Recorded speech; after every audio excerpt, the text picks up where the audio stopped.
भवतु सब्ब मंगलम समूह आणि इको नीड्स फाउंडेशनच्या संयुक्त विद्यमाने रविवारी सकाळी बुद्धलेणी येथील पायथ्याशी आंतरराष्ट्रीय मेडिटेशन दिनानिमित्त ध्यानसाधना शिबिराचं आयोजन करण्यात आलं असून संयुक्त राष्ट्राच्या वतीने सुरू केलेल्या ध्यानसाधना दिनानिमित्ताने सदर शिबिराचा लाभ घेण्याचं आवाहन आयोजकांच्या वतीने एडीएन सोबत बोलताना करण्यात आलंय। नमस्कार, माझ्या सर्व बंधू भगिनींना आव्हान आहे, उद्या 21 डिसेंबर 8:30 ते 9:30 वाजता आपण विद्यापीठ लेणीच्या पायथ्याशी सर्वांनी जमायचं आहे।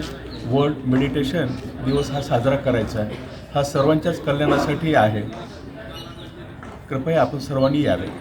उद्या 21 डिसेंबर हा दिवस संयुक्त राष्ट्र संघाने आंतरराष्ट्रीय मेडिटेशन दिवस म्हणून मागच्या वर्षीपासून सुरू केला आणि हे पहिलं वर्ष खरं म्हटलं तर की जो हा दिवस पूर्ण जगामध्ये साजरा होणार आहे आणि भारत हा देश जगाला ध्यानाची संपत्ती, ध्यानाची विरासत देणारा देश आहे आणि त्यामुळं आपल्या देशात सुद्धा हा दिवस मोठ्या प्रमाणात साजरी झाला पाहिजे।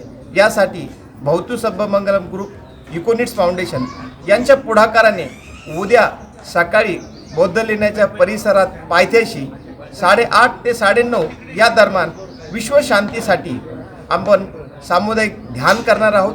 त्याचबरोबर लोकांना ध्यानाचं महत्त्व पटवून देणार आहोत की आज सध्याला जगामध्ये अशांतता पसरलेली आहे, युद्धाची सावट आहे, प्रत्येक व्यक्ती दुःखी आहे, प्रत्येक व्यक्तीच्या पुढे चिंता आहे आणि प्रदूषणाने सुद्धा खूप मोठ्या प्रमाणात कहर केल्यामुळं लोकांचं आरोग्यसुद्धा धोक्यात आलेलं आहे आणि याच्यातून जर बाहेर जगाला काढायचं असेल तर एकमेव रस्ता म्हणजे ध्यानाचा आहे आणि आपल्या देशाची खूप मोठी परंपरा ध्यानाची आहे।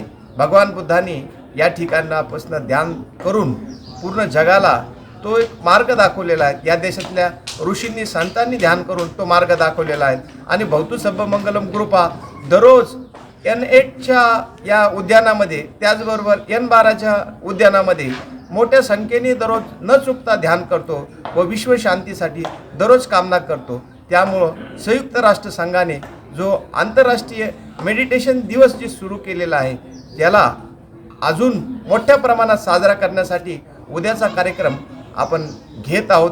तरी आम्ही सर्वांना विनंती करतो की मोठ्या संख्येने आपण या ध्यानाच्या सेलिब्रेशनसाठी, ह्या जगाच्या शांतीसाठी, मंगल्यासाठी एकत्र यावं व ध्यान करावं, आपलं मन शांत करावं, आपले दुःख कमी करावं, इतरांचं दुःख कमी करावं आणि जगामध्ये आनंद आणि शांती कायम करण्यासाठी, जगाच्या मंगल मैत्रीसाठी सर्वांनी एकत्र यावं। सर्वांचं कल्याण, सर्वांचं मंगल।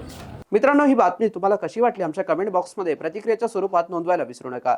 अशाच बातम्या बघण्यासाठी आणि अपडेट राहण्यासाठी आमच्या YouTube चॅनलला सबस्क्राईब करायला विसरू नका। धन्यवाद।